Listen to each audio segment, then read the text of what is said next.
এই গেমসটা তো সেরকম গেমস এটা খেলতে খেলতে সময় তো সব শেষ। আসরের আজান দিয়ে দিছে, নামাজটা হতে হইতো না আজকে গেমসের জন্য। ভাই নামাজ না পড়লে কি হবে জানেন? কি? আল্লাহর আমল থেকে একটি আমল মিস হয়ে যাবে। আরে থাক, পরে নামাজ পড়বো, এখন গেমসটা ভালো করে খেলিনি, মজার গেমস এটা।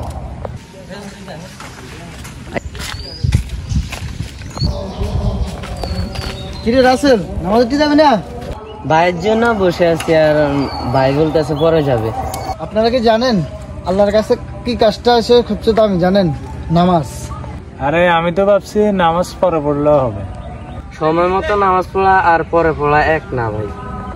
যেমন স্কুলে পরীক্ষায় দেরি করলে সময় থাকে না, তেমনি নামাজের ক্ষেত্রে হয়।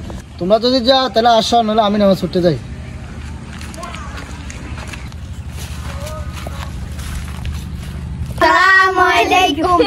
ওয়ালাইকুম আসসালাম।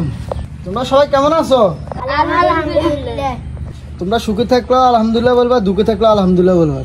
মুরব্বির দিকে দেখলেন সালাম দেবা, ঠিক আছে? জি স্যার। তোমরা সবসময় 5 ওয়াক্ত নামাজ পড়বা আর সৎ পথে চলবা। আজকে আমাদের ক্লাস এখানে শেষ, সবাই ভালো থাকি।